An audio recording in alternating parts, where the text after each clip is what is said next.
We're going to make the VA great again. And we're going to do it by firing the corrupt and incompetent VA executives. We're going to increase funding for job training and placement services, including incentives for companies hiring veterans. While the other candidates were talking about the CNBC debate yesterday, Donald Trump was down in Virginia revealing his plan to reform the VA. But is this really the change our veterans need? We'll ask someone who works on this full-time, Fox News contributor and CEO of Concerned Veterans for America, our friend Pete Hegseth. Good to see you, Pete. Good morning, Pete.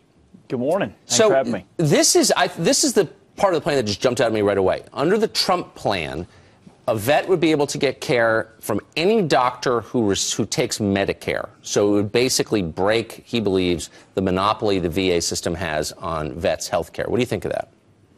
So the principle there is sound, the idea of choice, the idea to empower the veteran to go outside the system. Problem is, when my organization, Concerned Vets for America, looked at all the options, the reimbursement, there's so many problems with the way Medicare is reimbursed, the way the VA reimburses, and the reimbursement rates, that you're going to get a lot of vets shut out from private options. And that option actually looks a lot like the choice card program, which John McCain championed, which Donald Trump criticized. So it's the program itself is the idea itself is simple, but it's not that simple, and that's part of the problem. Is it's actually not going to fix a lot of the problems vets are facing. So yesterday, when he was on the USS Wisconsin, he said, and what Tucker just said, he said, quote, the plan will ensure our veterans get the care they need wherever and whenever they need it. You're saying, though, it won't be as simple to implement that. Well, no, it won't be as simple to implement that, and the choice card that the VA is currently working is a great example of the fact that there's a lot more complicating underlying factors. You have to restructure VHA, which is the health delivery system. His plan doesn't even mention the word VHA or any sort of restructuring, and as a result, the incentives for the bureaucracy still within this will, I think, not allow the veteran the amount of choice they should have. Well, the bureaucracy, for all intents and purposes, has been a disaster. I mean, you know, starting from the top, the main headline coming out of this, or at least the first headline of many coming out of this, was Donald Trump saying, you know, he's going to go to the top and fire everybody. Is that the place to start?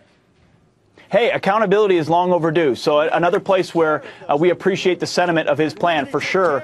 Executives, those throughout the organization have been way too protected for way too long. But you've got to have, again, the right kind of system so that they're set up to succeed as well. And there's no fundamental reform of VHA, changing it so it can be run as a healthcare system as opposed to bureaucracy. Because he may want to fire people, but right now the legislation isn't in place to allow him to fire people, and his plan doesn't say anything about that. So a year ago, I don't remember immigration or trade coming, you know, from the lips of any mainstream politician. There was not really a national debate on those questions. Trump talked about them in very nonspecific terms, and now we're debating it. Do you think this will have the same effect? Will at least move VA to the center of the discussion?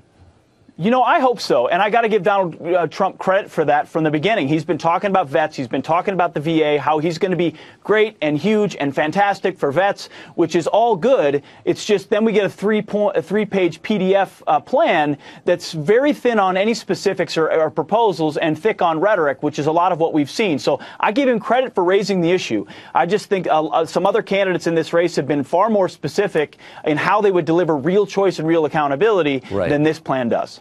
Makes sense. Pete Hegseth. Thanks a lot, Pete. Thanks, Pete. Good to see you.